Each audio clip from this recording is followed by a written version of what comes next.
Good evening, everyone, and welcome to our Ward 1 City Hall community meeting. I just want to note that we have interpretation available tonight in both Mandarin and Cantonese at the front of the room if you grab a headset. And then I'm going to turn it over to Yi. 大家晚上好，咁首先歡迎大家嚟到呢個第一選區嘅市政廳社區會議。咁想同大家講翻，我哋今晚係會有語言翻譯服務嘅。咁如果你講廣東話嘅話，請去門口嗰度，我哋可以提供免費嘅即時廣東話傳譯儀器。大家晚上好，首先歡迎大家來到我們第一選區的市政廳社區會議。那我們今天晚上呢是會提供免費的普通話翻譯、國語翻譯。如果您需要您講國語或普通話，那需要免費的傳譯工具的話，您可以到門口，我們那邊可以提供工具給你。謝謝。Thank you. Thank you so much, Yi. So before we begin, my name is Christine McNulty. I am the city's community engagement specialist. There are bathrooms out of this entrance down to the left. There is pizza and refreshments at the front of the room. There are copies of tonight's slide presentation at the front of the room, and there are plenty of other city materials at the front of the room as well. At this time, I'd like to invite Ward Councilor Matt McLaughlin up to say a quick hello. Hello, everyone. We're going to get the meeting started. My name is Matt McLaughlin. I'm the Ward 1 City Councilor. So if you live in East Somerville, I represent you for the city. I see a number of people. Thank you. Want to recognize a few people in the room, other elected officials. I see Councilor at Large Will Barr here, Ward 1 School Committee member Emily Ackman. I see State Rep Erica Udo over in here. The mayor, of course, is here. Mike Connolly, our state rep, could not attend tonight, but he has his legislative aide, Chris Addis, here with us. Did I not recognize anybody? Anybody I missed? Looks like I got everyone. Yeah, thank you, everyone. With these meetings, I always like to sit back and listen. In this meeting in particular, it's good because we have a full council meeting on Thursday, so I'll be taking notes, and any sort of constituent issues, I can write them up and put them up as an order for tonight for this Thursday. So other than that, I just love to sit back and listen. I have an email list if anybody wants to get updates in the community. I have my phone number, email. Let's start this meeting.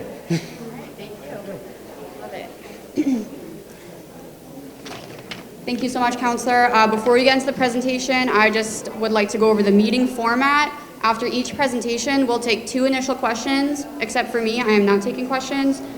We have a microphone available for audience questions. Please raise your hand and wait for the microphone before asking your question. If we don't get to your question initially, we will have a general Q&A at the end of all presentations, so please hold on to it and ask it then. If we do not get to your question at all, there are staff members here that will be here till the end of the evening for one-on-one conversations, and you can also email cm@somervillema.gov with any questions, comments, and we will make sure it gets sent over to the correct department.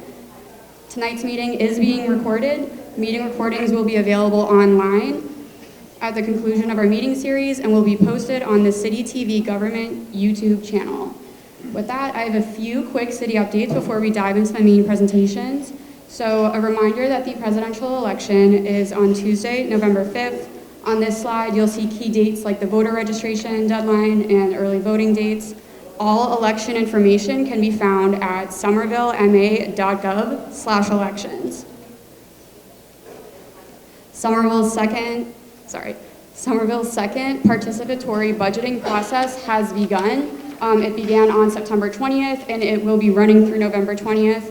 So through November 20th, you can submit ideas for how the city should spend $1 million.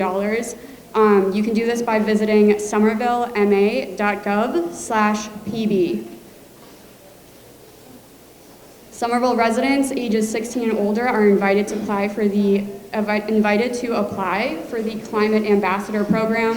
The program aims to educate residents about climate change and increase the community's capacity to engage in climate action. You can learn more about the program and Somerville's climate goals at somervillema.gov/CFA. The Department of Racial and Social Justice is excited to share that the Public Safety for All Task Force, Civilian Oversight Task Force, and Anti-Violence Working Group are finalizing their group policy reports and recommendations.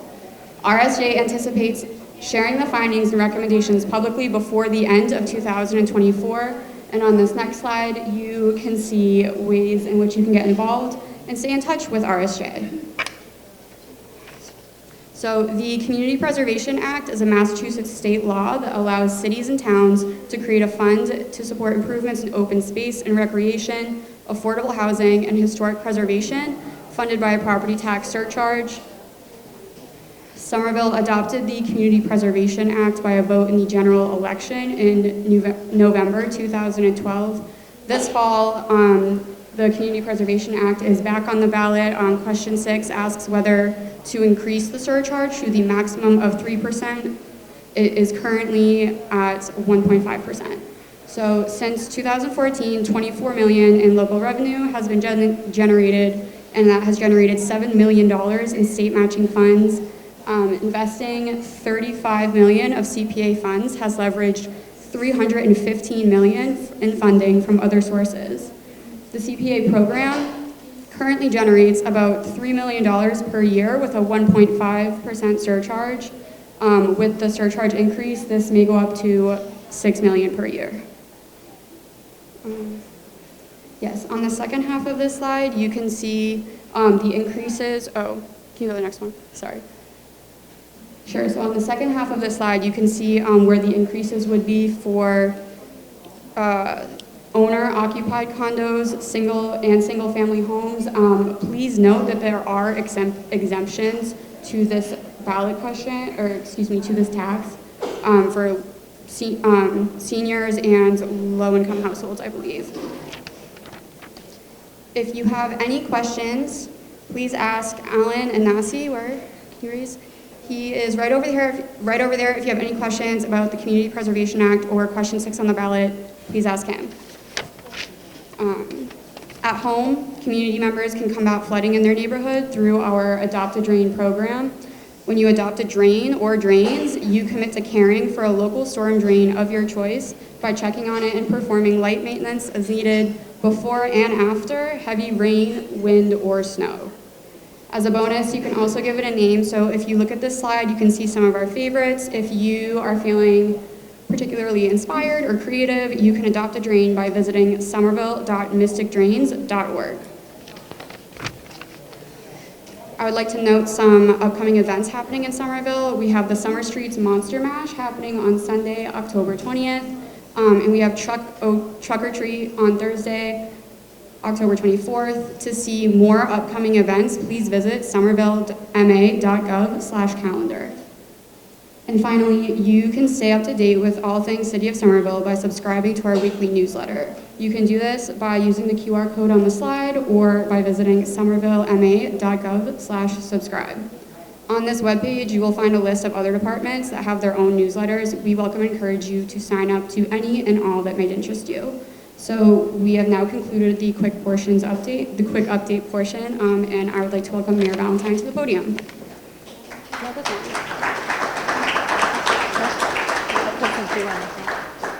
Good evening, everyone. It's nice to see you. Thank you so much for being here. I'm going to ask a few questions in the beginning just so we can get to know who's in the room. For those of you who have been to the community meetings before, you know I ask the question, please raise your hand. If this is your very first City Hall community meeting, please raise your hand. Welcome. Thank you for coming. If you have lived in Somerville under a year or less, raise your hand. Oh, great. Welcome again. 2 years or less, raise your hand. 3 years? Okay, 5 years or less. Between 5 and 10 years, raise your hand. Between 10 and 20? Between 20 and 30? Between 30 and 40? Your entire life, raise your hand. Woo! All right. Thank you.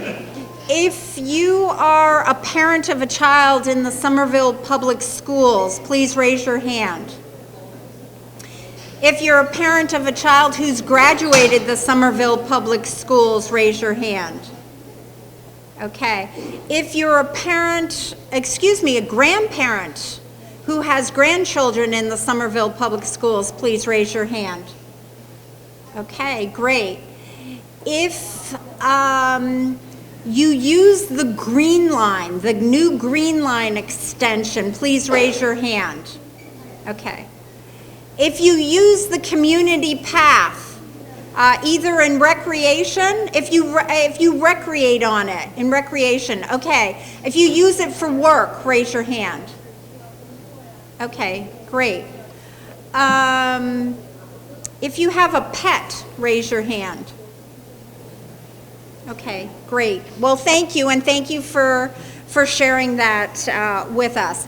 What I'd like to do next is we have a lot of city staff here today, and I'm going to ask them to stand and introduce themselves. I'm going to ask them to do it rapid fire. Why do I do this? Is because some people can't stay for the entire meeting, so I want you to at least know where the department representative is. So if you have a question for a specific department, you can certainly go up to that person during the meeting and ask them a question, okay? So I'm gonna ask city staff to stand. We're gonna start at the left side of the room, and we're just gonna go around, rapid fire. Good evening, Victoria McGregor, Communications. Karen Carroll, Health and Human Services. Charlie Breen, Fire Chief. Eileen Costa, 311. Ed Hardy, Constituent Services. Nick Salerno, Elections Commissioner. Devin Schneider, Somerville Police. Jeff DiGregorio, Somerville Police. Shumate Benfield, Somerville Police. Fred Berman, Housing Stability. John Gobale, Somerville Police. Ashley Slovis, the Council on Aging. Jesse Moose, City of Somerville Infrastructure Asset Management, Ward 1 resident. Allison Maurer, Public Space and Urban Forestry. Naomi Gross, Community Engagement Specialist, Office of Sustainability and the Environment. Colin Ziegler, Inspectional Services Department, Health. Hi everybody, Brad Rawson, Mobility Division. Elise Ballarge, Office of Sustainability and Environment. Elham, internee in the Department of Planning. Luis Kishbev, Equity Manager. Andrew Graminsky, Planning, Preservation and Zoning. Alan Ignacio, Planning Department, Finance and Community Preservation Act. I'm Mike Baloney. I work in the Housing Division. Hi, I'm Ted Fields, Economic Development. Amanda Nadjin-Williams, Racial and Social Justice. Jeremy Valesio, Parks and Recreation.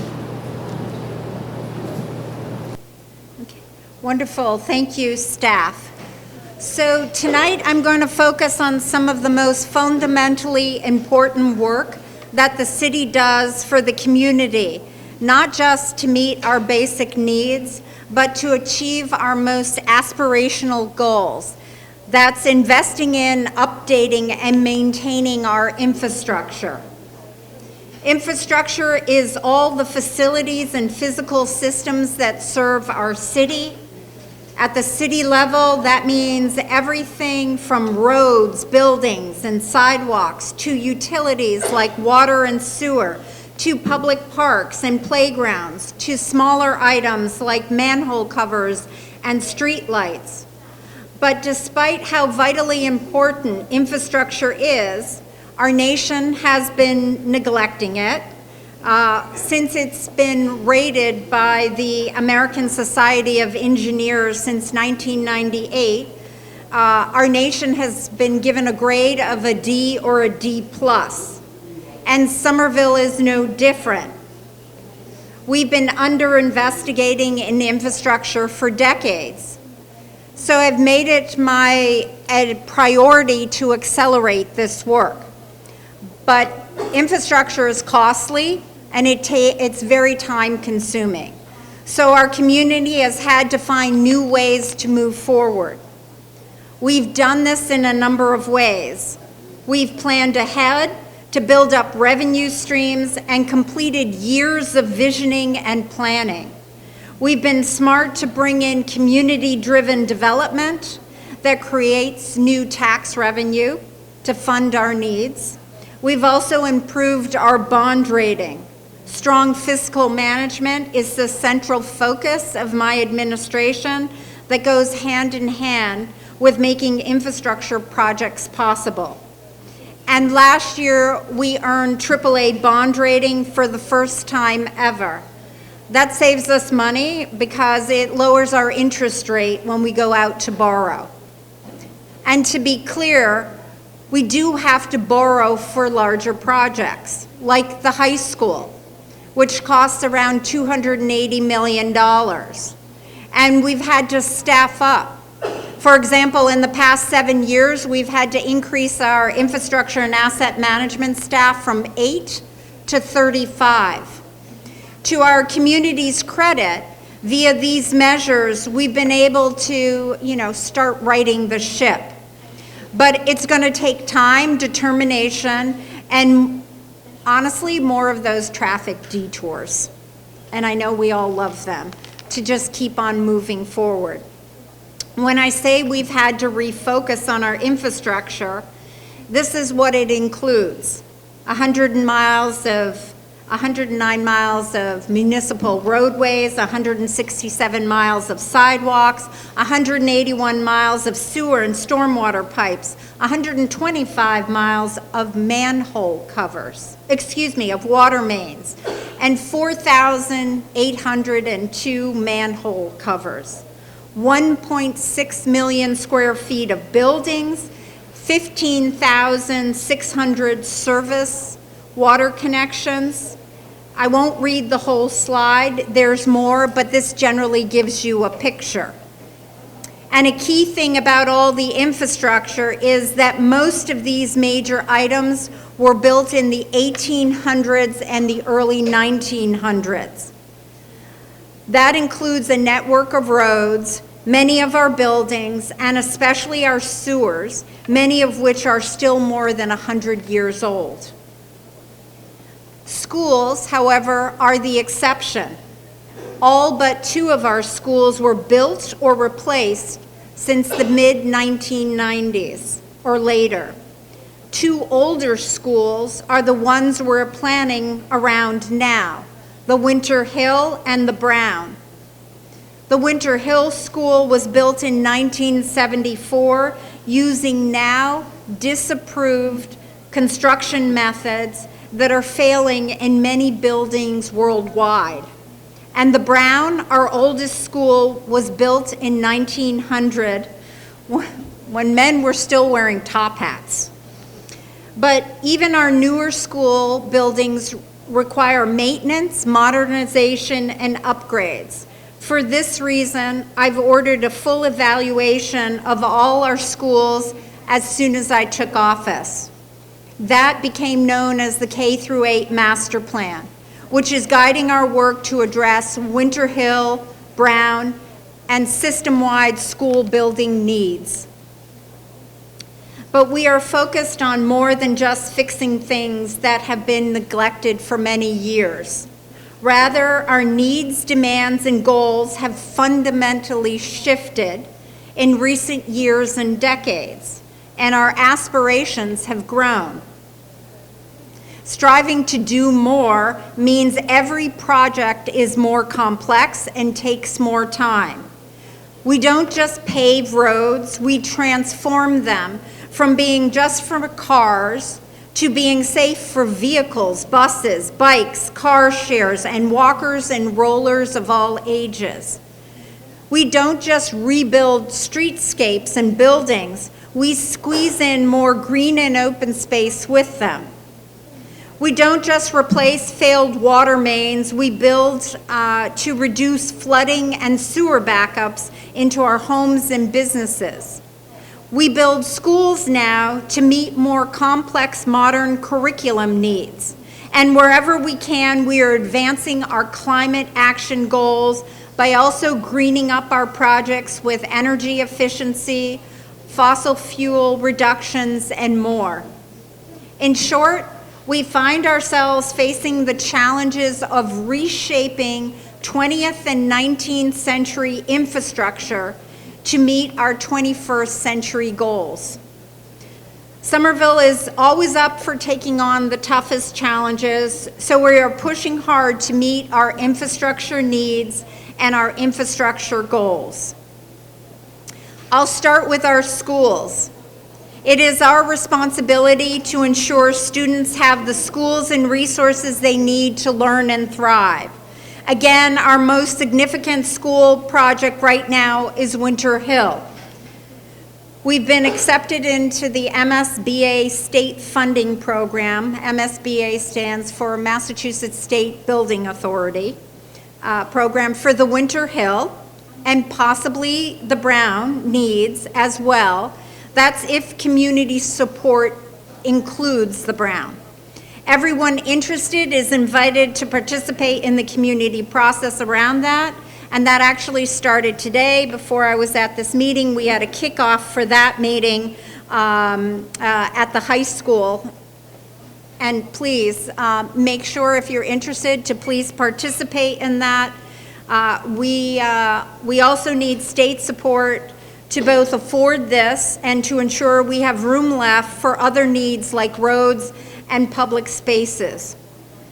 We are also continually working on other school upgrades, both inside and out, be that the playgrounds or new heating and cooling systems.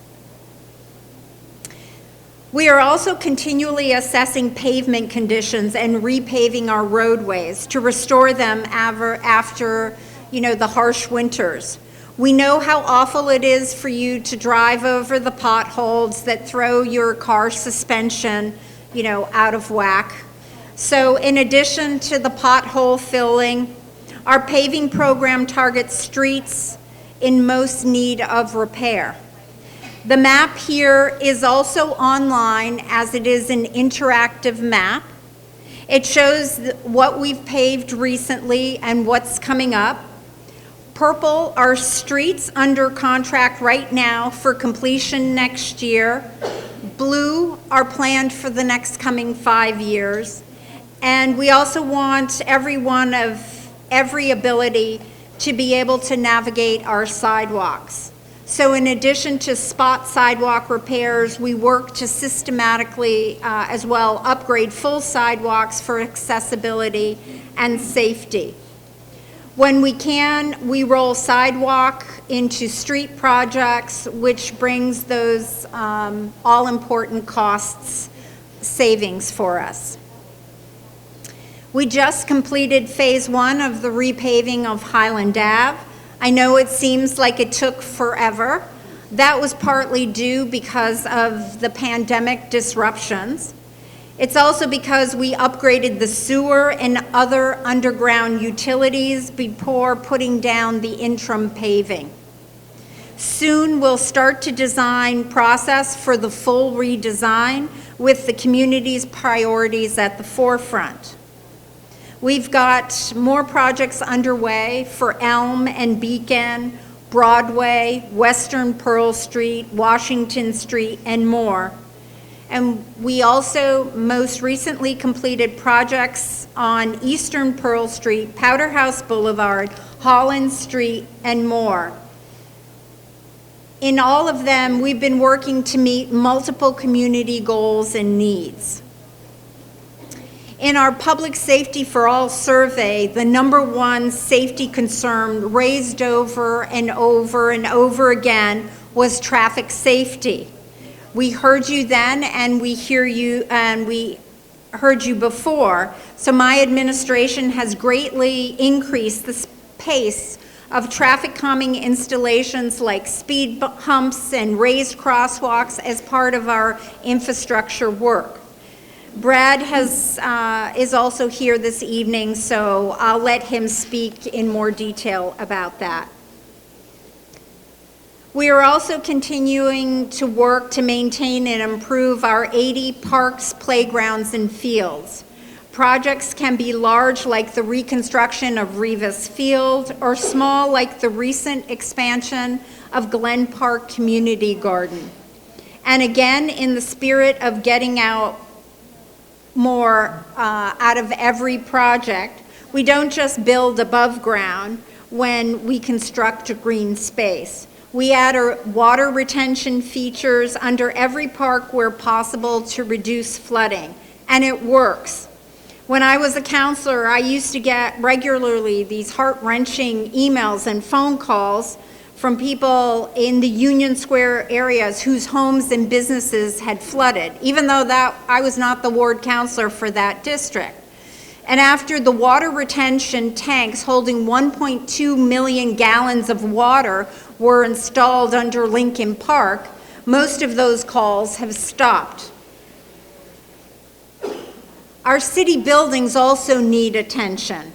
Our firefighters deserve quality facilities, and our residents need fire stations that best serve our neighborhoods. We are currently building the city's first new fire station in roughly 100 years over in Assembly Square. Next month, we start another important building project. City Hall will at long last get a new slate roof, and the clock tower will be repaired. Our water and sewer system may be mostly underground and out of sight, but it's easily the most critical infrastructure. We cannot function without clean water and proper wastewater systems. And with increasing extreme weather, we must reduce flood risks. We also have a federal administrative orders for stormwater and a coming federal sewer consent decree that requires the city to upgrade our combined sewer system. Projects underway include monumental efforts like the Poplar Street Pump Station, which will add sewer capacity for roughly 2/3 of the city to the west of Poplar Street. That's parts of Ward 6, certainly the Spring Hill area, and coming all the way over to the Brick Bottom and Inner Belt area. Other more targeted, and also the Mystic River Outfall and Sewer Separation Project will add similar sewer capacity to the area north of Poplar Street. Other more targeted projects like Morrison Ave flood mitigation or Central Broadway water main upgrades are also underway.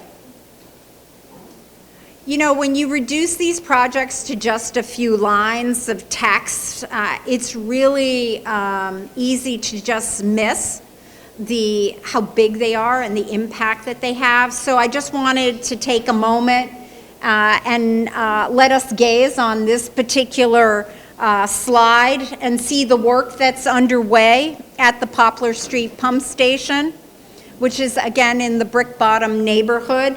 And those little yellow figures there are the workers. And last on the list, and it requires a big shout out, it goes to our team who has been working to replace all of our lead water service lines to keep poison out of our drinking water. We are the national leader on this. Somerville will have eliminated all known lead service connections by next year, 2025. The MWRA, which is where we get our water, in fact, is asking our staff to help teach other communities how to do this now, that there are new federal regulations that are required. I do also want to share that all of this work takes time and involves many steps. This chart is simplified, but you get the idea. It starts with assessment and financial planning. We do community engagement, design, procurement, and more before we can even get to construction. That's why we measure most project schedules in years, not months. As just one example, we started planning for rebuilding the high school in 2012. Today, 12 years later, we are still working through to complete the multi-year punch list to close out the remaining finished work. Managing costs is also at the root of why infrastructure is neglected nationally and in most cities. I'm not willing to kick the can down the road on these critical needs. So we are working to plan carefully for bonding and borrowing. We're seek alternative revenues such as federal and state funding and new tax revenue growth. To give you a sense of numbers, the Somerville Avenue Utility Streetscape project was $72 million. The Spring Hill Sewer Separation is $38 million. As I said earlier, Somerville High School was about $280 million.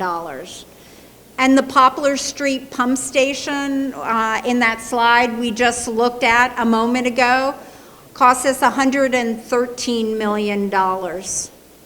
And sidewalks cost about $1.5 million per mile for one side. Paving a road is another $1.5 million per mile. And so if you're doing a full reconstruction, street reconstruction, which includes sidewalks and roads, about 1 mile, that's about $4.5 million. With such high costs, we always strive to work as efficiently as possible, both in terms of time and money. One way we do this is by trying to dig once. That means we coordinate city teams, utility companies such as Eversource Gas to ensure underground work is completed first before we pave a road. It makes no sense to dig up and damage a new road to do utility work, but we used to do it that way. Now we plan ahead, coordinate wherever possible. That's why we don't have to pay to repair the damaged road that would cause. Another way we look more efficiently is by pursuing multiple goals for a single project. For example, the Spring Hill Sewer Separation Project is a stormwater management project. Its main goal is to reduce flooding in the city, reduce water pollution, and modernize our underground infrastructure. But a project of this scale gives us an opportunity to reimagine the streetscape above ground too. So we plan to build in additional features for safety, mobility, accessibility, sustainability, while bringing more greenery into the neighborhood. Building for all these needs at once lowers the overall cost and also gets us more benefits from the project. To sum it up, we are investing in our infrastructure not only to meet basic needs like clean drinking water and safe streets, we are building for now and for future generations so people can thrive in Somerville today and tomorrow. We are rebuilding to create a better quality of life. So that's all. Thank you for listening.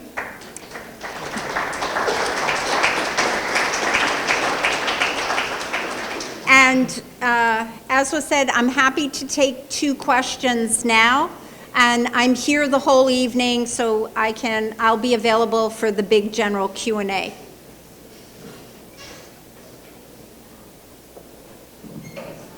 I'm from Ward 1. I wondered what the Broadway is. Hello? Hi, welcome. I'm live in Ward 1. I'm wondering what the Broadway Corridor project is, and is that connected to our area? So thank you for the question. I think, is it, who can answer that? Okay, great. Thank you for the question. So Broadway Corridor is actually happening more in Ball Square and Lagoon Square area between the Powerhouse Circle all the way up to where Main Street connects with Broadway. Well, that's what the project's called. We're calling it the Broadway Corridor for that section. But obviously Broadway extends. This part of Broadway? Is it this part of Broadway? No, it's not. Is there anything being done in Ward 1? We haven't had a street paved. Last person, like with the gas lines put in, we had National Grid pave one half of the road. We need sidewalks in Ward 1. We need, I haven't heard any, what? So we're still going to talk. I'm going to invite our Director of Engineering that can answer. I can't hear you. I heard your question. We're going to ask our Director of Engineering to answer your question. I will say that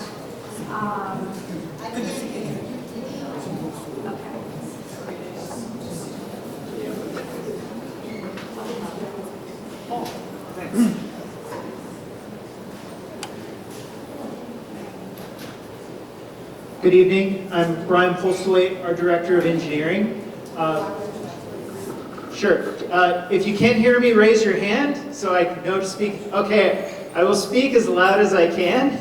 And if you don't hear me, I will be here at the end also and can answer any specific questions.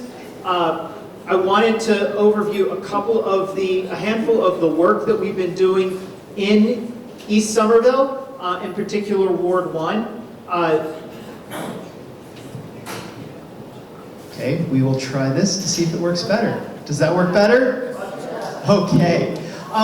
So we have a number of projects going on in East Somerville right now and have had over the past few years. I wanted to remind everybody about 10 to 12 years ago, we reconstructed East Broadway, particularly between McGrath Highway and Sullivan Square. MassDOT is working on a piece of East Broadway from Lombardi to Sullivan Square, just a little section to improve that intersection. We have also, as many of you know, recently reconstructed Pearl Street, and we have Tough Street being reconstructed on this next year's contract. So we do have a number of street reconstruction projects going on in Ward 1. In addition to that, the woman mentioned the gas work that's been going on in the state streets these past years. That's going to be switching over, and we're going to be working on some water works over the next year. So we don't want to be paving those streets the rest of the way until that water work is done. And we've been working to make sure that that water work minimizes the impact to the portion of the streets that have been paved. So we have a lot of work going on in East Somerville. I'd much rather hear complaints about not doing enough work than doing too much. So we are continuing to move forward to improve the infrastructure here as well. Ryan, could you mention the Pearl Street meeting tomorrow as well, on the other half of Pearl? You were right. Fred. Yeah, okay. No, that was two. Wasn't it? Oh, that was one? Sorry.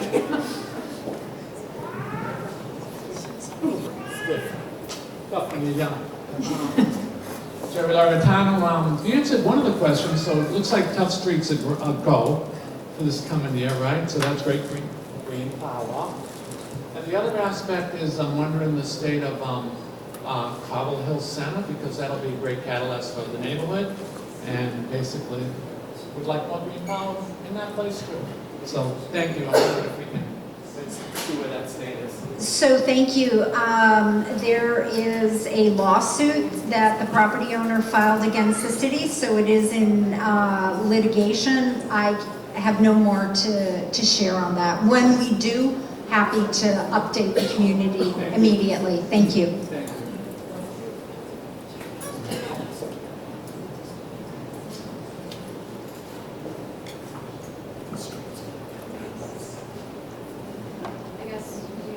We'll use this one. Next, I would like to ask Brad Rawson, the Director of our Mobility Division, to come up and share some updates.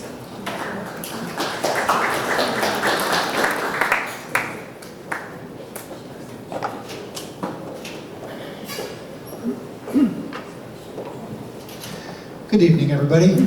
Sound check. Can you hear me in the back? Sound check. Not too bad in the front? It's a tough balance. Thank you, everybody. Thanks for dealing with us.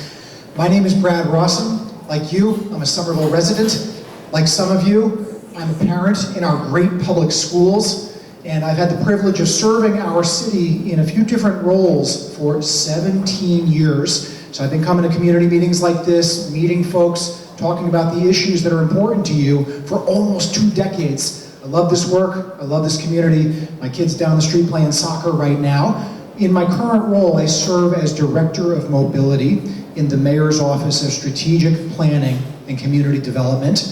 I think it's worth taking a moment to talk about that department. That is an 85-person department that does a bunch of different community development work. 30 of those 85 staff are affordable housing specialists. About 12 of those staff are economic development specialists that deal with small business support, workforce development, career training, and real estate development. We've got about 8 staff who are landscape architects, parks project managers, and certified arborists. We have another 12 staff who do case review for zoning and development projects. So the little team of 8 people that I lead is our mobility division, and we are responsible for a whole bunch of transportation-related policy, projects, and programs. We are some of the folks who helped bring the Green Line and the Community Path to Somerville. We are some of the folks who help make our buses run better so more people can get where they need to go using the T. We are the people who work primarily on pedestrian safety, which will be the focus area of what we talk about for the next 5 minutes or so. But please know that the little team of 8 that I represent is only one small part of a bigger team that works on these issues together. You met my colleague Brian Postlethwaite, our Director of Engineering. You got Jesse Moose, who introduced himself earlier. Brian and Jesse are some of the most important partners as we try to rebuild our streets to make sure that everybody can get around no matter how you get around. But folks, at the end of the day, job number 1 is safety. Many of you will remember some of the terrible things that have happened in Ward 1 in recent years. Many of you will remember when Cheryl Richards was killed crossing between East Somerville and Assembly Square in 2019. Many of you will remember when Marshall Mack was killed in 2021 crossing between the Stop and Shop and Foss Park. These are preventable and unacceptable tragedies. Some of you will remember terrifying close calls, like an East Somerville student who was struck by a driver at the corner of Rush and Pearl about 2 years ago. Some of you will remember when one of our crossing guards was struck by a driver at the corner of Cross and Everett about 2 years ago. These are unacceptable and they are preventable. And so we're going to talk for the next 5 minutes about some of the work that our teams are doing to keep you safe. So I'm really pleased to report that, as the mayor noted, we have been dedicating more and more time, more and more investment into East Somerville to help solve these urgent problems. Show of hands, does anybody live on or around Florence Street? Hey, Florence Street, all right. You all have been advocating for traffic calming for years. And earlier this year, we were able to build speed humps out front of Florence Street Playground. Thank you for your patience. We're so glad that we've been able to build that program. Show of hands, anybody here from Myrtle Street? What? Nobody from Myrtle Street? For many years, Myrtle Street residents came and said, come on, Brad, we got cut through traffic. We know there are the truck depots in Innerbelt who are trying to get to the freeway. We feel unsafe with the big one-way uphill. And so I'm pleased to report that over the next few weeks, our contractor is scheduled to begin building speed humps on Myrtle Street. Little by little, we are making this neighborhood safer for all of us. Next slide, please. Our investments are getting results. We try to make sure that our residents know that it's worth it, because sometimes these investments can make it a little slower and awkward to drive around. We do not hide from this fact. We are honest about it. We think it's worth the trade-off. And these crash data shown on your slides show how we are reducing both the number of crashes and the severity of crashes. So for the chart on the right, those are crashes involving pedestrians. And just a few short years ago, more than 40 times per year, more than once a month, somebody was being hit by a car in our neighborhoods in Somerville. When we've gotten that number down, we've cut it in half. It's about 20 times per year in the most recent year. That's good, but we need to do better. 20 times is 20 times too many. We want that number at 0. Next slide, please. So folks always say, hey, can our partners in the police department just go out there and flash the blue lights and write more tickets and that's going to save lives? As SPD will tell you, that is really not a sustainable way to improve public health and public safety. And there are many other challenges that we've all been talking about as a community. The better way to save lives is by building speed humps, raised crosswalks, curb extensions, and separated bike lanes. That's how we're going to save lives. This chart shows that trajectory, that investment that the mayor was describing. We've really started to tighten up these processes, and we're building more and more of these treatments every year. Next slide, please. So if you want to learn more, we've also been improving our communications techniques, making sure that our residents know why a raised crosswalk on Cross Street versus a speed hump on Glen Street. You can get online, you can find all of this technical information and the way that we make our decisions and our priorities. Councilor Matt and many others have been advocating for us to have an online interactive map. And so you see an image there. You can get online, you can zoom in, you can find your neighborhood. Where have we been? And what are we planning for the next couple of years? So folks, this is a community effort. Our community has spoken clearly over and over and over again that we have got to make sure that people feel safe walking to the grocery store, walking their kiddos to soccer practice or to baseball practice or to the community school or the library. So we're moving the needle here, but there's still a long way to go. So if you want to get involved, please follow these links. And next slide, please, Victoria. Matt asked about Pearl Street. So the mayor mentioned that we were successful in rebuilding Eastern Pearl Street from roughly McGrath to Mount Vernon.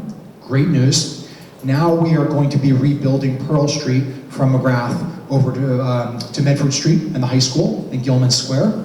We're at the very beginning of that process. All of these types of projects, we do community outreach and engagement. And it's not just about night meetings in middle school cafeterias. We know that these meetings work well for some people, but not for everybody. Plenty of people don't have the time. Some people don't feel comfortable speaking in front of a crowd. So, in addition to the community meetings like the one we're going to have tomorrow night, we will be door knocking and flyering. We will be visiting local businesses. We will be showing up at bus stops. We will be working with our multilingual teams at the Somerville Office of Immigrant Affairs and our Economic Development Division. We bring the content to the people. We don't just expect our residents to come to us. This is the way that we build coalitions and consensus to rebuild our infrastructure the right way. So please do visit our project website. And last little thing here, and then I'll take a couple of questions. I got to ask for a show of hands. Do any of you receive our construction newsletter? Okay, all right, maybe 50%, maybe a little bit less. Please sign up, folks. We are building so many pieces of infrastructure, utilities, streets, parks, school buildings. The construction newsletter is a great way for you to know what's happening, when, and where. Next, show of hands. Does anybody receive our mobility division monthly newsletter? Oh, that's even lower. That's less than 25%. Folks, again, these can be controversial issues. We expect a couple of you to ask questions tonight about convenience, about parking, about traffic. That's okay, but you gotta get involved. you gotta get our resources, you gotta make sure that you have opportunities to get plugged into these processes. So please do sign up for these newsletters. And I'll take a couple questions now, and then I'll stick around all night and talk to folks afterwards. Thank you for your time.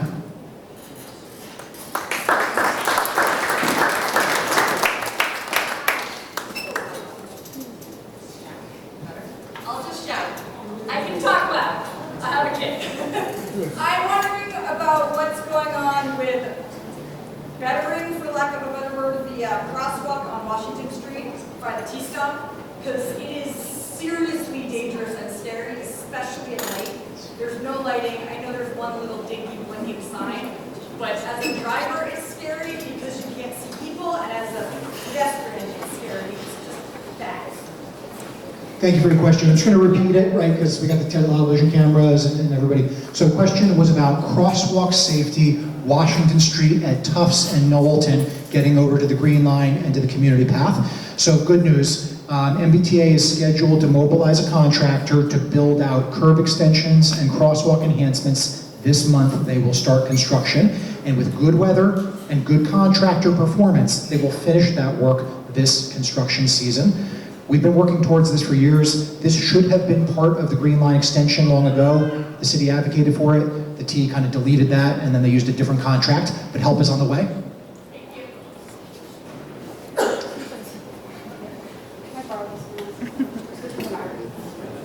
One.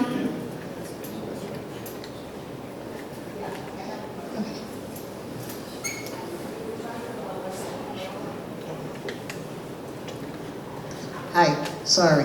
We're talking about Washington Street? Okay, but you moved on, I didn't realize. Weston Pearl Street reconstruction project. I live on Wesley Street in Winter Hill, and that will be at the end of my street. So where do I get the information from the website, or, because I'm going to want to know how long, you know, everything. Walk that back over. Sound check. Can you hear me? Okay, thank you. The question was about this project, Western Pearl Street, and you live at Wesley. So again, help is on the way. You asked about paving the streets and sidewalks that are heaved and broken. The construction is scheduled to start in 2026. We are at the very beginning of the design process. So community meetings, newsletters, everything to help you understand the options as we rebuild the street. We're not just going to put the sidewalks back together. We're going to put raised crosswalks in to make it safer. But again, help is on the way. So thank you. I'll be around all evening, folks. Thanks for your time tonight.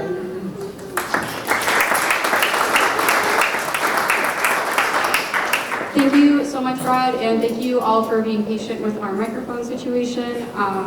Not ideal. We are doing our best. Next, I would like to welcome Mayor Valentine, Captain DiGregorio, and our Director of Health and Human Services, Karen Carroll, to provide an update on the unhoused situation.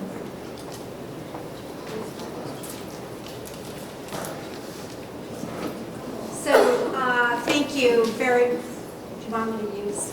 Can you hear me? Okay. So, as most of you are probably aware, we've had an increase in persons who are experiencing homelessness in Somerville. And before I get to any of the points, I want to be really clear that this is not acceptable, that either people who have nowhere to sleep, nor for residents to worry as they're navigating our public spaces and walking throughout our community. So we have fully focused on both aspects of this issue, that we are ensuring that we do our best to connect our most vulnerable residents to the resources that there are, whether it's food, shelter, permanent housing, rehab, employment, all of which gives them other options than having to sleep or spend their days without a place to go. And that's also ensuring that our neighborhoods are safe for all who use them, that residents and parents and kids can move around our city and feel safe. We are just as focused on patrolling, you know, our streets and addressing activities of conduct that is not normal, or how would I say, is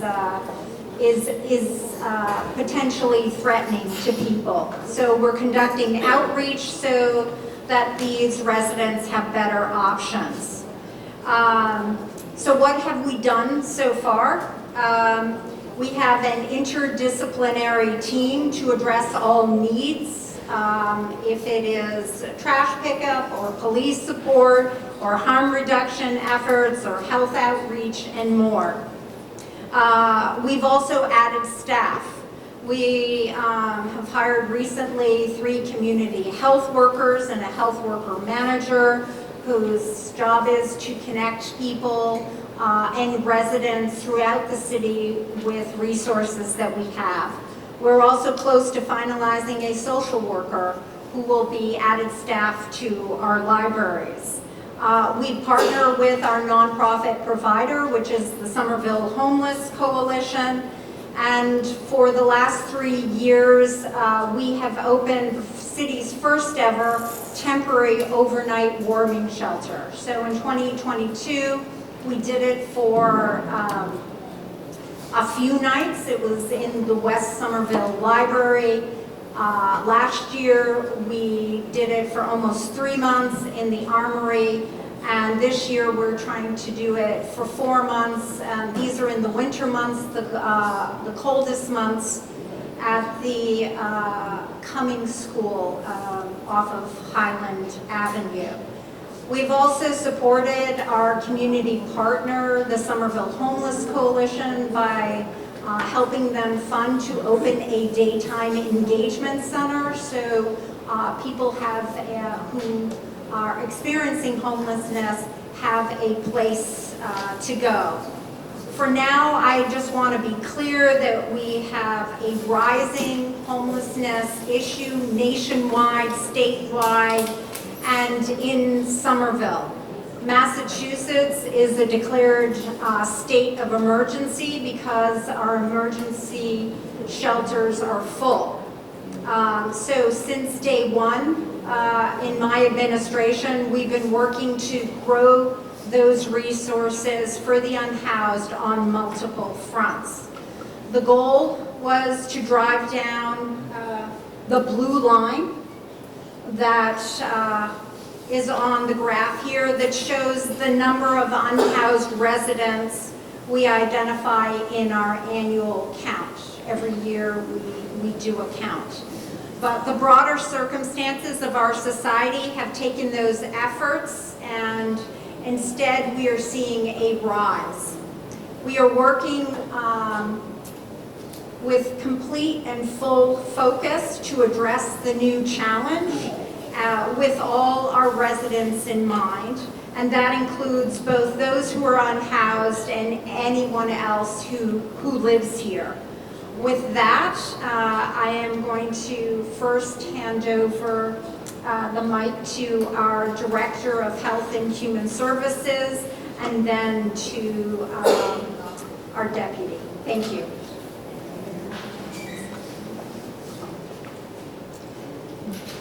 Hi everyone, I'm Karen Carroll. Can you hear me okay? Director of Health and Human Services here in the city. I'll try to talk loud.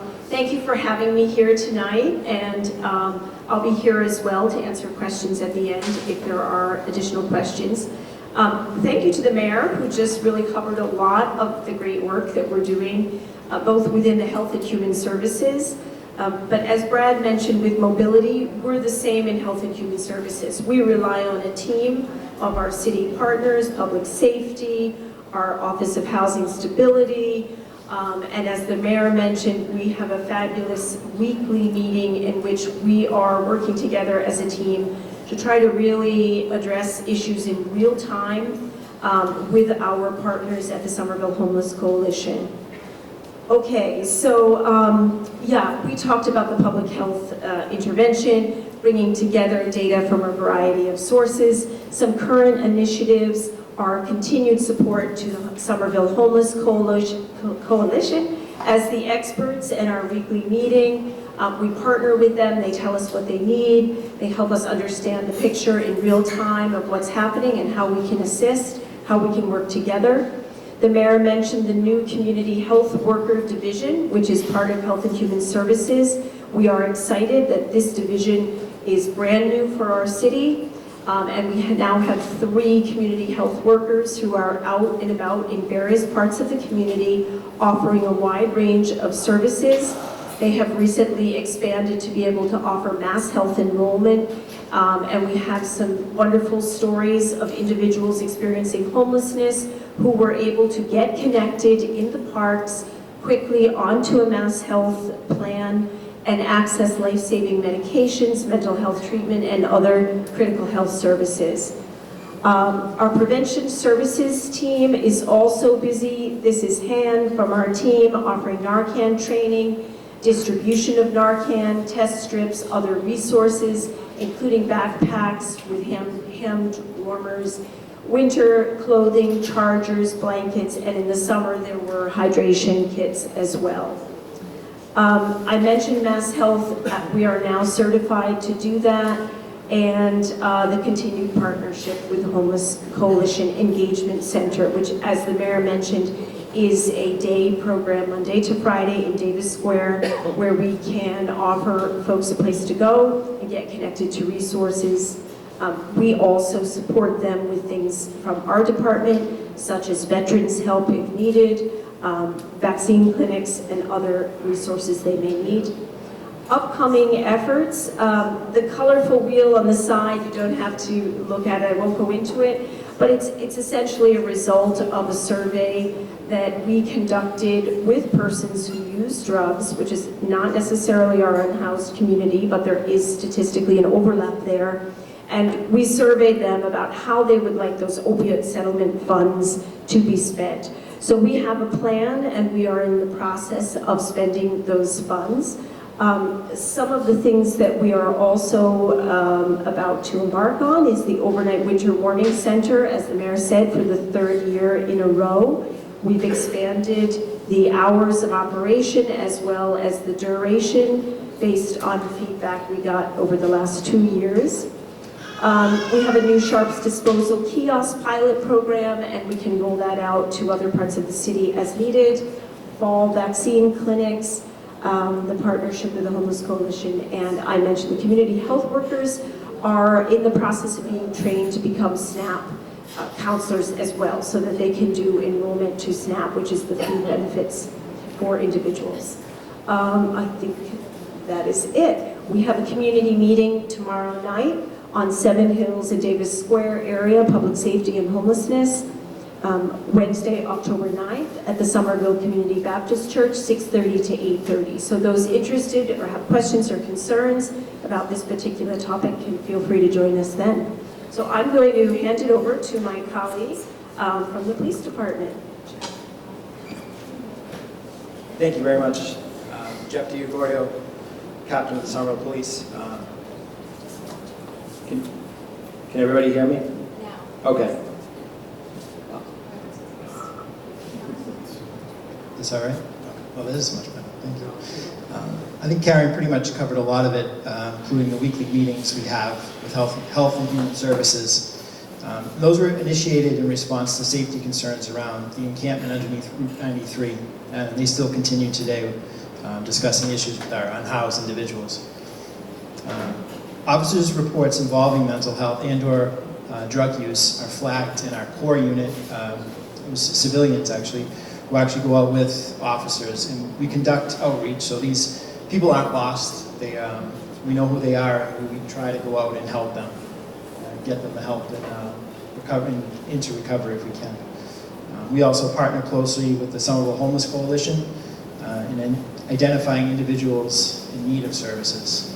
We work with them throughout the winters, even looking for people in the extreme weather and getting them into shelter. So we do a lot more than just enforcement. So I just want everybody. Thank you, Aaron and Mayor, for.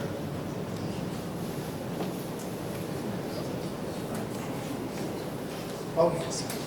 2 questions.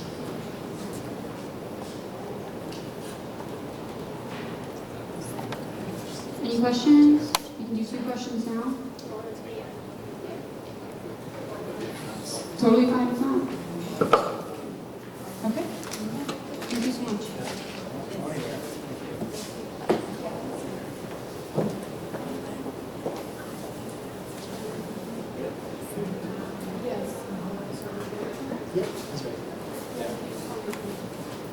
Hello, everybody. Myself and Sergeant Snyder will be presenting the police slides for this Ward 1 meeting. Talk a little bit about crime. I will say that I just started my 24th year here, and I used to work Car 1, and Assembly Square consisted of Good Time, billiards, and Kmart. That was pretty much it. So things have changed a little. With that, sometimes crime goes up. So citywide, Part 1 crime increased over 10%. What is a Part 1 crime? These include things like larceny, burglary, robbery, and motor vehicle theft. In Ward 1, these Part 1 crimes have increased 24%. But I will say the majority is retail theft in Assembly Square. Those shoplifting, rings, and things of that nature really can bump these numbers up. So don't be too worried about that. We've actually made a few arrests in these serial shoplifters, so hopefully those numbers will go down next year. What do we do about these trends? Our area cars and other resources, our specialty units, they're deployed based on patterns, hotspots, repeat incidents, and feedback from community members like you. Officers are made aware of any pattern or hotspots through bulletin communications and our direct patrol assignments. We continue to increase residents' awareness of crime with crime prevention methods. This includes social media and our website. Next slide, please. So transparency is very important to us, and with the help of RSJ and the communications department, we now have an open data portal. So I will say this isn't real-time data.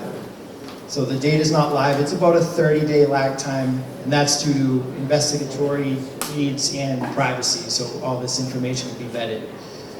But you have access to our crime reports, calls for service, traffic citations, motor vehicle crashes, and data. So I encourage you to go on it and kind of look around and see a lot of things that you may call us for may be available right on your computer. And continuing the theme of transparency, we are increasing community awareness through an alert system. You can sign up for this alert system on the Somerville, Mass website. So we try to, as much as we can, give out real-time alerts, things including like missing people, if we need the community's help, public safety alerts, shots fired incidents. We try to give out as much information as we can without jeopardizing an investigation. So please sign up and check that out. I'd just like to turn this over to Sergeant Snyder. He's going to talk a little bit about our building trust and legitimacy in the community.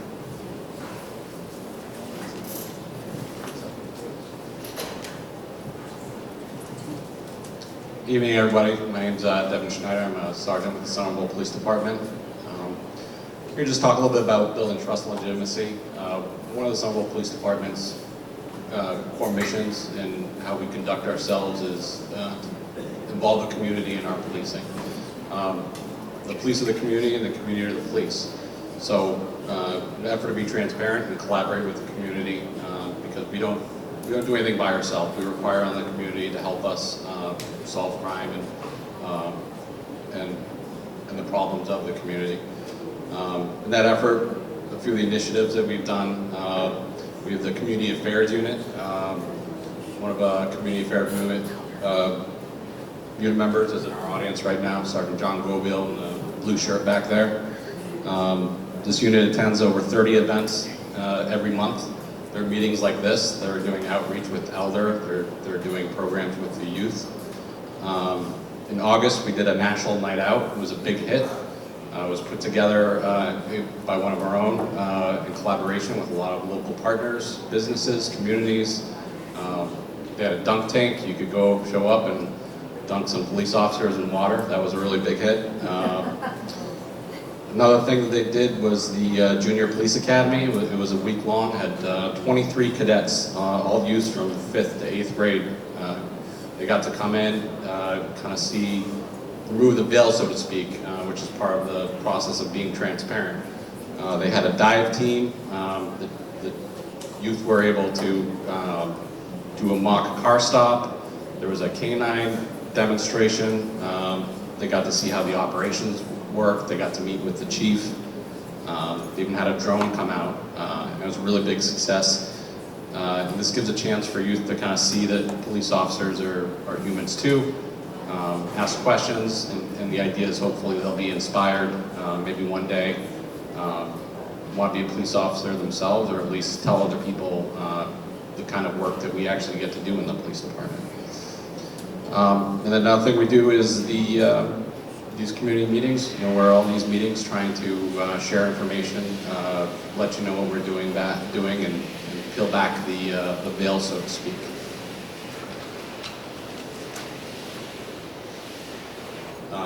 Some of the information up here, if you want to report a crime or file a police report, you can call that number there, the 617-625-1212. That's for any non-emergency calls, you know, say you want to report something that happened in the past. You follow us on, we have a social media presence. We don't really have that many followers, so feel free if you're on there to follow.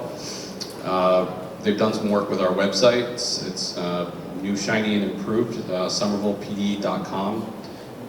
It's also important to note that if you ever experience an emergency, 911 is the number to call. If you call 911 for your cell phone and you have an emergency, even if you can't communicate with the dispatchers for whatever reason, they'll be able to track that phone call and help will come find you. We also have an online form if you want to submit a crime tip anonymously.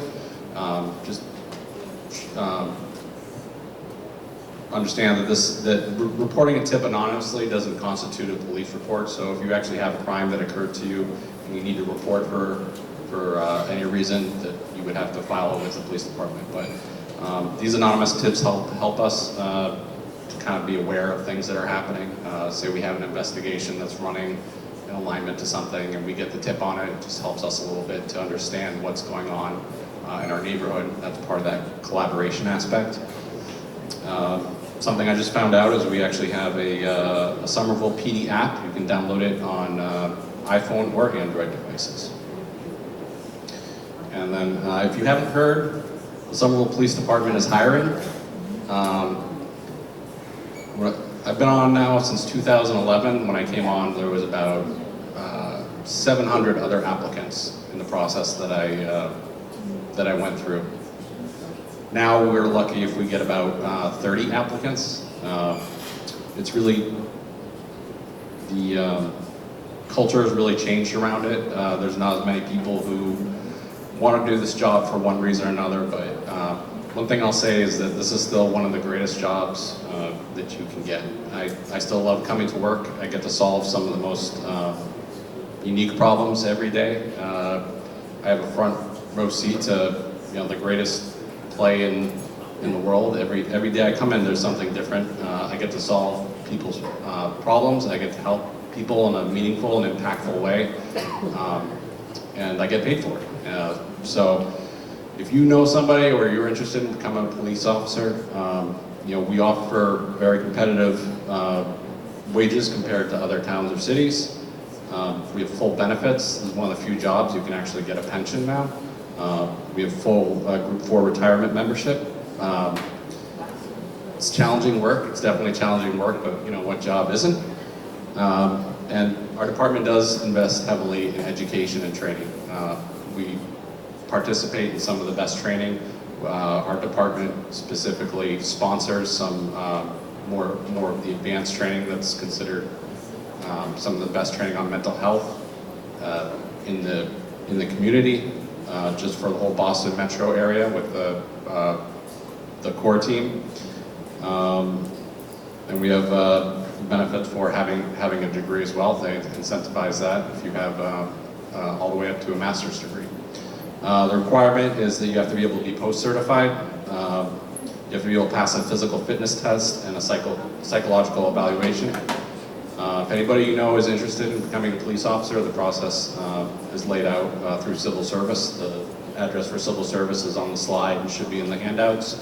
And also, if you have any questions about becoming a police officer, you can pretty much walk up to any police officer and ask them, and they'll be happy to tell you. Police love talking about themselves, so they'll chew your ear off. If you're a veteran, you get a preference, which means that they bump you to the top of the civil service list. It's, also, residency, there's a preference if you are a Somerville resident, and there's also language specialty considerations. So that's the end. I think we take 2 questions if anybody has them.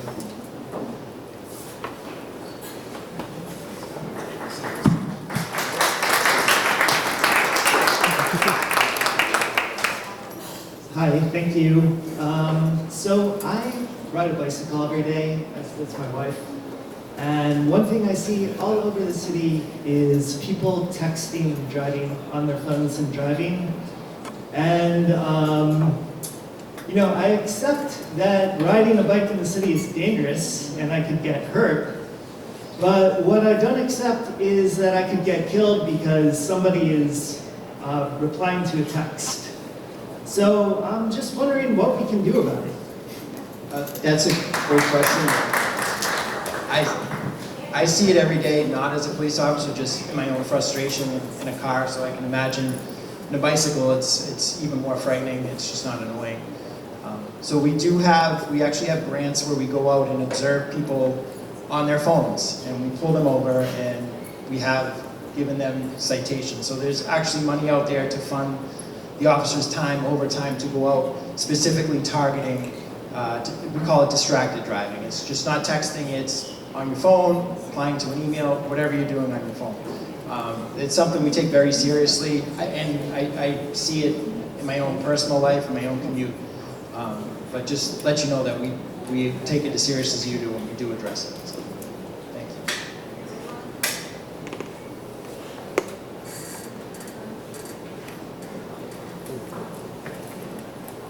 Does this work? I just want to say, as a former junior police academy graduate, that I think the police department has been doing a wonderful job. Thank you.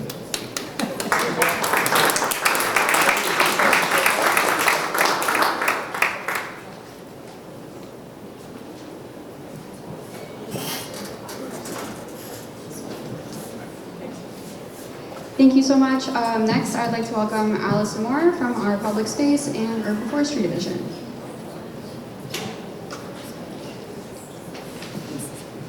Hi, everybody. My name is Allison.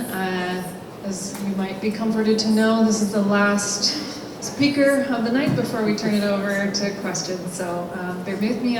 We just have a couple of fun points about parks, trees, and our latest completed pollinator action plan. So just a quick plug. I am in public space and urban forestry. I am the ecological restoration planner, which means that I think a lot about what restoration means in a very urban context, but also I am part of a team that does park construction, renovation, in addition to planting projects and smaller ecologically driven events like a pollinator action plan, demonstration garden planting, that sort of thing. But just recently completed things to note in your area. Leonard Grimes Park was just opened very, very recently at 31 Tufts Street. This was a privately developed parcel that is now owned by the city. So this is a private-public partnership that created an open space that we can all use and enjoy. It is next to an entirely affordable housing unit. And it's a really lovely space. If you haven't been down there, you should go check it out. The Glen Park Community Garden was expanded in the last year as well. We built 18 new garden beds with varying levels of accessibility support. Some are wheelchair accessible, some are just a little bit higher off the ground, so you don't have to lean down so far. But this adds to our community garden resources across the city.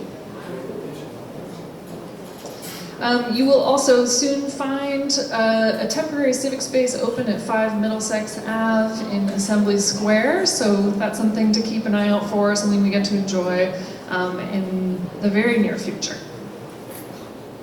And this is my very quick plug for the project I've been working on for the last year and a half that I care about very dearly and is near and dear to the mayor's heart, lots of our community members, which is our Pollinator Action Plan, which we just finished.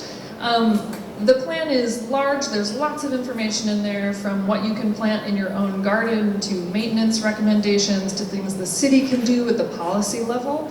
But this is my one quick plug for both. You can go check it out, and if you have a garden this fall and you are thinking about fall maintenance, there are a couple of very simple things you can do that'll help pollinators and to make our urban environment a little friendlier toward non-humans. One is to leave some leaves in your yard. We have a real tradition of cleaning all the leaves out of our gardens, getting rid of them, sending them somewhere else. Lots of pollinators nest in those leaves. They also break down and make your soil richer, so you don't have to add as much fertilizer to it. So if you just leave some of the leaves on your property, that is a thing you can do that is easy. It means you have to do less, and it actually is better for our pollinator species. You can also leave the perennial stalks on your plants rather than cutting them back when they look dead. If you leave them, that is also a place that insects will nest over the winter. If you leave them for actually 2 years, that's good, because sometimes those species stay in there for a long time. And again, a thing you can do less of, less work for everyone, is generally better for our pollinators.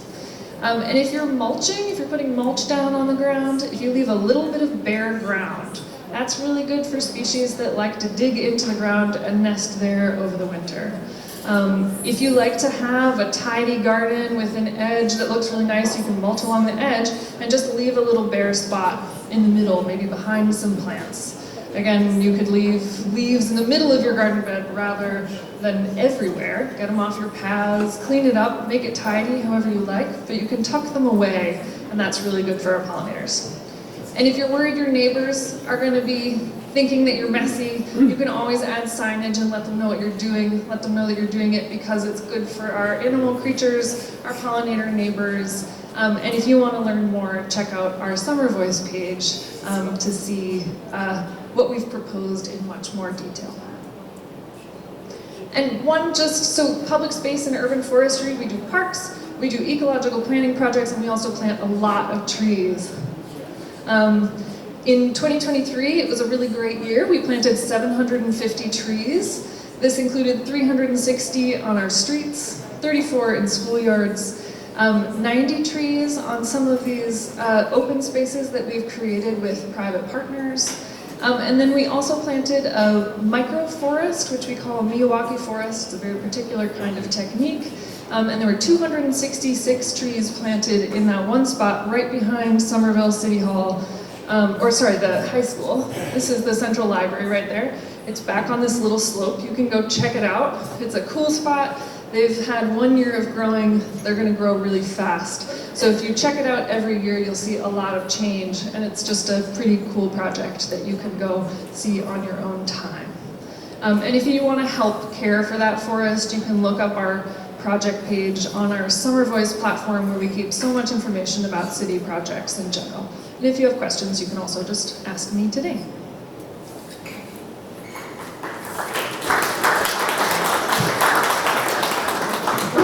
Hi, this might also be a Brad question, but where are we on using bigger sidewalks around trees so that the tree can be healthier, but also the sidewalk is 3 feet wide for accessibility reasons?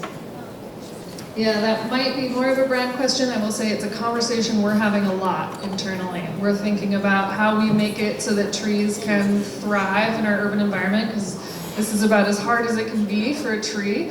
And we care a lot about re-envisioning how we make these streetscapes accessible for people. So I'll hand it over to Brian, who I've been talking to a lot about this as well. Brian Polswit, again, Director of Engineering. I'll put it up closer to my mouth, thank you. So yes, we've been doing a lot of work figuring out how to protect and foster the growth of trees in our sidewalks. And many of you know, what? Yeah. Oh, they are linked together because as a tree gets healthy and it grows bigger, it does start to occupy more of the sidewalk to a point where the sidewalk becomes no longer accessible. To be accessible, it has to be a minimum of 3 feet wide.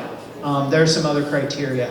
So what we've been doing in a lot of places, especially where we have the space in the parking lane, is reconstructing the sidewalk to go outside or towards the middle of the street side of the tree and creating a bump out that takes up a parking space, but it provides an accessible path around the tree, providing full accessibility. This is an effort we started about 3 or 4 years ago in a couple pilot locations. We've been doing them more often lately, and this past year in a number of streets, we've kind of settled on a standard detail that our contractors can do with standard curbing, which has been a really key thing because I know this might be too detailed, but granite curbs are really hard to come by sometimes. And so having standard pieces that we can make with this is going to make it easier for us to do these curb bump outs and improve accessibility around our street trees.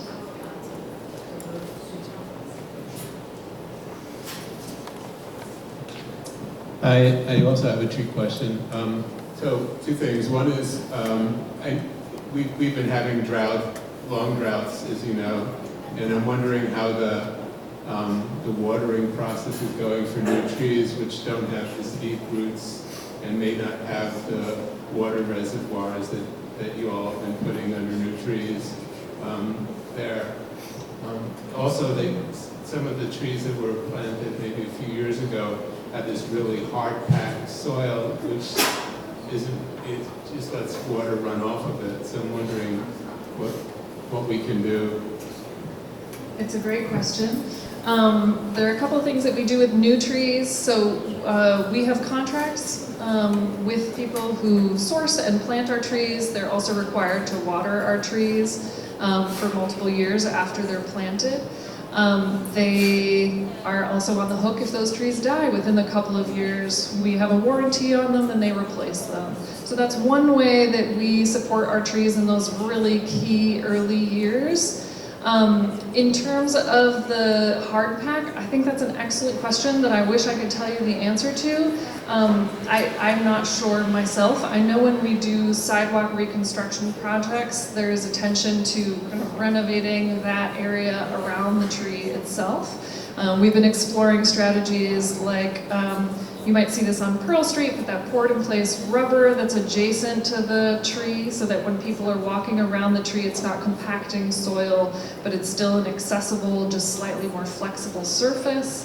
I don't know if Brian, that covers your thoughts. A lot of the tree well reconstruction projects are done by the Highway Division, so they know a little bit more about the details of that kind of, when you see them repaving over a tree area, they know a little more about that than I do. But we're thinking a lot about different surfaces around the tree when we're rebuilding sidewalks with mobility, with engineering.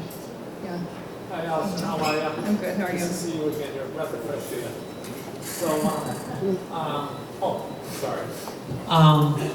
Yeah, so the weeds, they compete with the tree for moisture, and they help bind the dirt.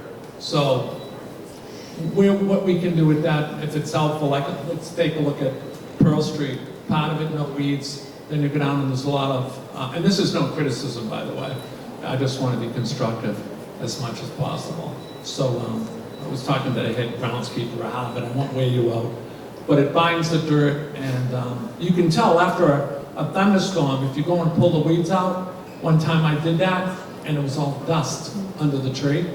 I did that on Tough Street when I was younger.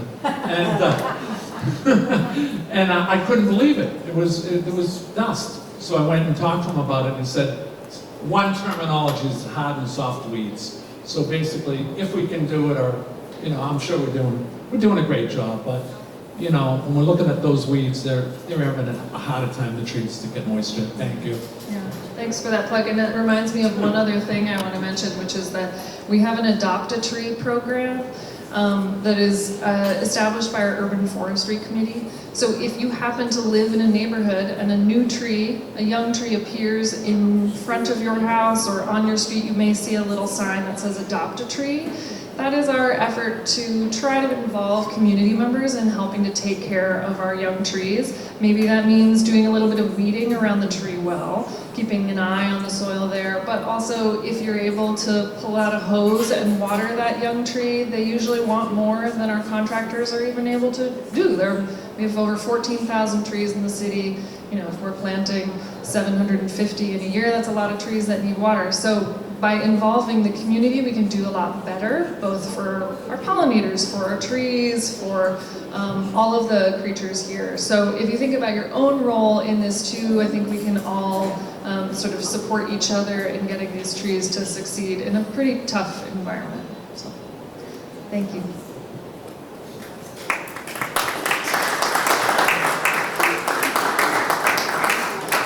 Thank you so much, Allison. I'm going to ask that all of the presenters come up to the front of the room. We are going to move into the question and answer portion of the evening.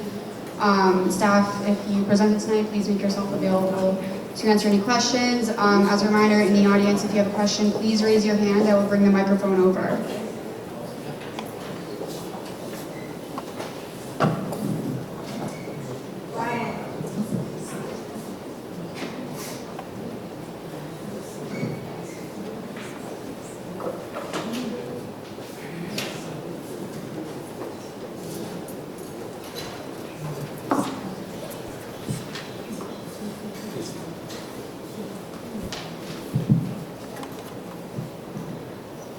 Hi, thank you for the great presentation.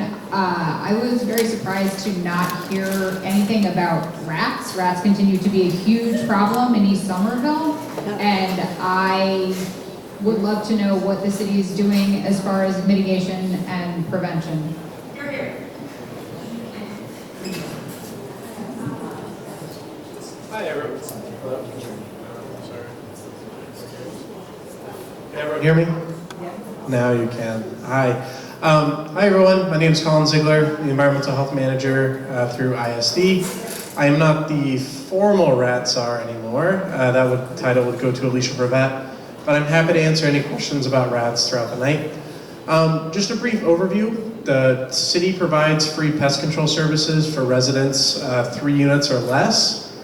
That's 2 months of service now. No longer 3 weeks. 2 whole months of inspection, monitoring, as well as baiting with a less toxic form of bait, as well as the opportunity to utilize carbon monoxide or dry ice on a property that qualifies. Very exciting program, one of a kind in the area. Additionally, the city does a lot of inspection work, looking at overgrowth, evidence of rodent activity, as well as mismanagement of trash and waste. So if you see any of those issues, please report them to the city so we can issue those violations and get the attention of those who might not be complying. It's just extremely helpful for us to know where those are occurring, because often where those are occurring, we're also going to have rats. I didn't get the specifics of your question, but there are many things that the city's doing, and we encourage folks to go to our website online. Look at the ways that you can help mitigate the issue on your own property, as well as how the city can help. But do you have an addition to your question? Or there's a lot that we can do, but it takes everyone contributing, and we're happy to support in any way possible. So please come talk to me after if there's an issue on your property. I'm happy to provide advice, set up a site visit, talk to our inspectors, so we can get moving on a solution. Thank you.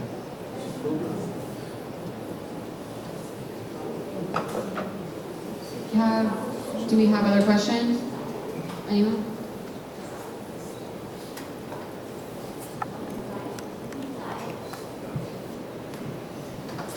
Yes, my name is John Caruso. I live down on Frisky. How can we prevent people from taking out the trash too early?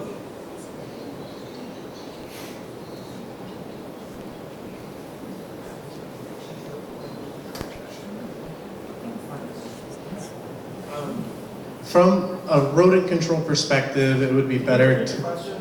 Oh, yes, the question was about taking trash out too early. While that is not, sorry. Because our trash day is on Fridays, and people tend to bundle trash early in the morning. Early in the morning sometimes. How can we prevent that from happening? While it's not my specific expertise in the times that trash has to be put out by mandate, I don't believe there is one. From a rodent control, there is. Eileen, what time? You have to put it out the night before, after 4 p.m. Okay. And it must be out by 7 a.m. the morning of collection. Night before, after 4 p.m., and then must be outside by 7:30. 7 a.m. 7 a.m. From a rodent control perspective, it's extremely important to put it out later, the better, and make sure that it's not overflowing. I know a lot of times we don't want to get our hands dirty and squish it down. Please squish it down. Anything that falls on the ground, anything accessible, that is food for rats. Just a little addition to that. Thank you, Eileen, and thank you.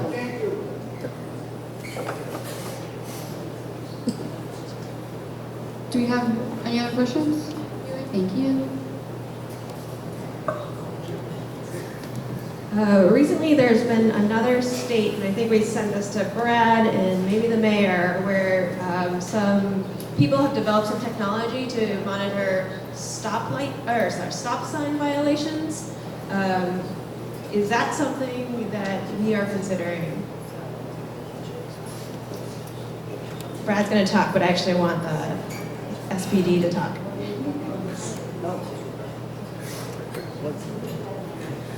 Thanks for the question. So the question was, I think, about automated enforcement, right?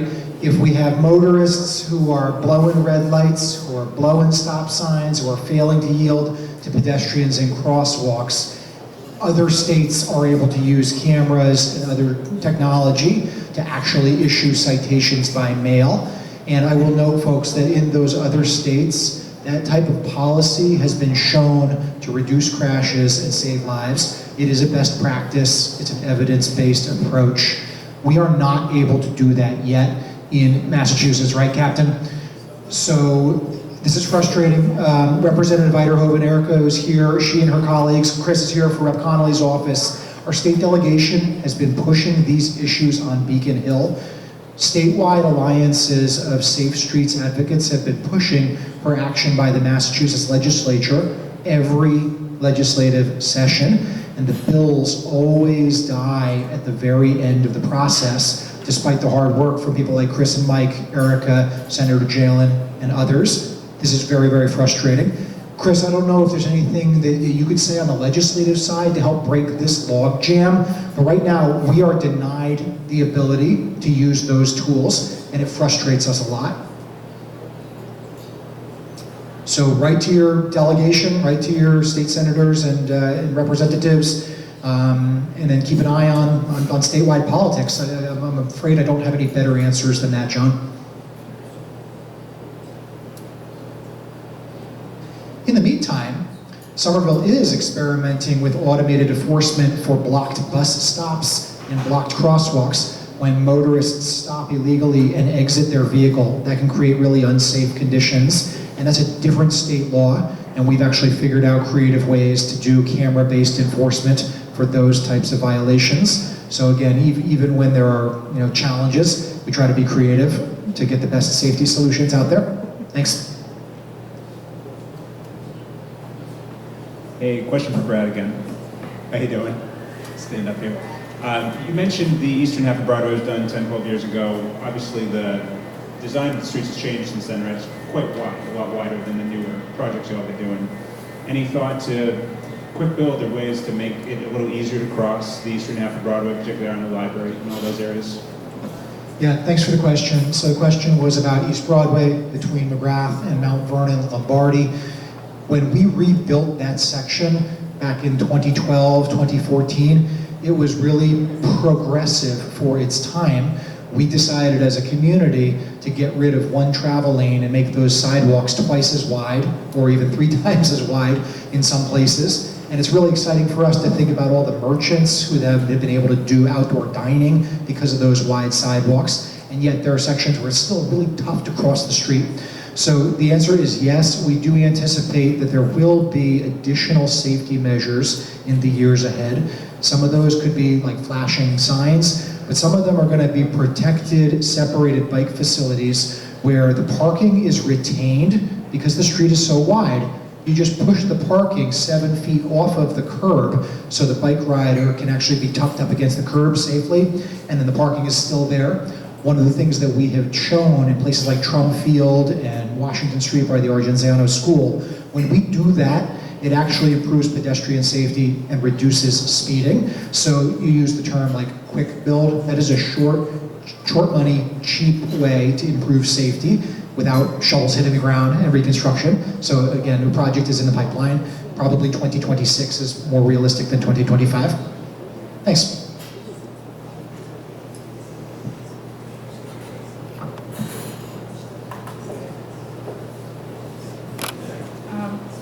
As much as I'm very favorable to cyclists and think that's a future mode of transportation, and I appreciate what the city is doing for bike trails, etc. When you do have them, such as on the way from Broadway into Assembly Square, there is a bike path, and we often walk in the evenings, and I can't tell you how many times we've almost been run down by bicyclists, people on scooters, motorized scooters, and even the bicyclists have been going really fast. So if they run in and they expect us to just move out of the way and not use the sidewalk, what can you do about that? Because I really think, especially for elderly people, people with disabilities, they are going to harm somebody and then they will never ever be able to walk again. So what can we do about that? I see it a lot going into Assembly Square. Thanks for that question. So I think the volume is good, so I don't need to repeat it, but the question's about pedestrian and bike conflicts. If people are biking on sidewalks, the community path is a real pain point these days, right? As everybody's figuring out how to share this narrow space. So a couple things. The city is working on new signage and public education campaigns. We are working on traffic calming for bike riders, believe it or not, where you could like narrow things up a little bit, put little rumble strips, radar feedback signs to tell people, hey, take it slow. The priority is people walking, not people biking. We do expect everybody to be responsible. I mean, folks, you see people behaving in selfish manners behind the wheel, and sometimes on bicycles. It frustrates me a lot when I see bike riders really kind of weave around pedestrians during a pedestrian phase of a crosswalk. So education, we don't do a lot of direct enforcement. It's really, really difficult and challenging, but signage and other changes to the bikeways themselves are things that we're exploring. We do mailers, we do notifications to people, just saying, hey, look, we're all neighbors. Can we take it slow so everybody can get where they need to go?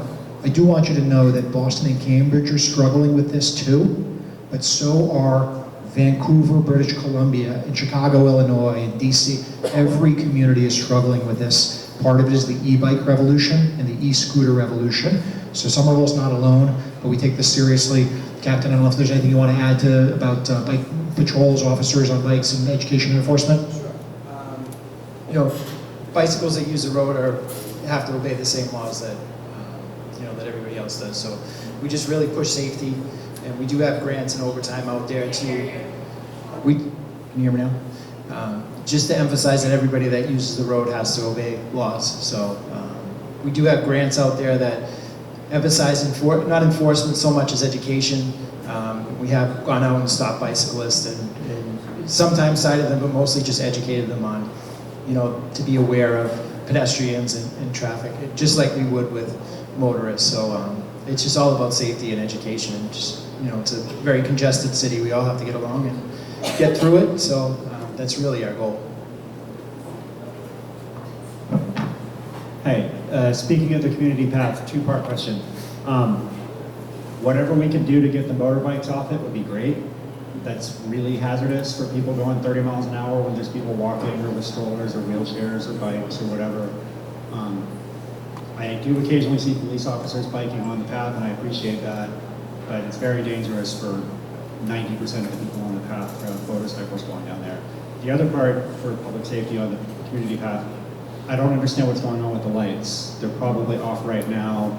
Even when they are on, there's several sections in East Somerville from here to Brick Bottom that are really dark. Between Cross and McGrath, it's really dark, but it just, there's not enough lighting even if the fixtures are turned on. It would be nice to get that improved. Chris, thanks for the question. Let me address the community path lighting question. So some of the dark spots, as you noted, between, like, let's say Walnut Street and the East Somerville station, were places that the MBTA should have built lights, but they did not. The city is investing our own money to add additional lighting. We're about to release a construction bid, so look at contractors lined up. I don't want to overpromise. This is probably a springtime implementation. I really wish we were a little ahead going into the long dark winter here, but fast forward 1 year, fast forward 6 months, we should have some of those dark spots filled in. And also the lights that are there aren't always on. That is a maintenance question that's already been relayed to our DPW teams, and we're working on it, so thank you.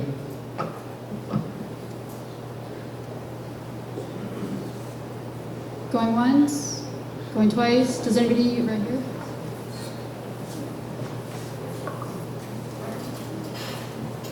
Hello. Okay. So on the topic of school maintenance in particular, do you have any updates to give on the repairs to the Edgerly building? Because last I had read, the elevator there was still out and students were unable to get to all their classes, so I think that's an important thing to have updates on. Thank you. Thank you for the question. For those of you who don't know, the Edgerly School elevator had an interruption in service. So what our Director of Infrastructure and Asset Management told me is that the power that comes in from Eversource was not strong enough, and it interrupted the service, which meant it put it out of service, the elevator there. As far as I understand, I believe Eversource has corrected that, so it is running, but I guess I will, I'll double check that. Victoria, if you could get the gentleman's name so we can get the exact information. Thank you.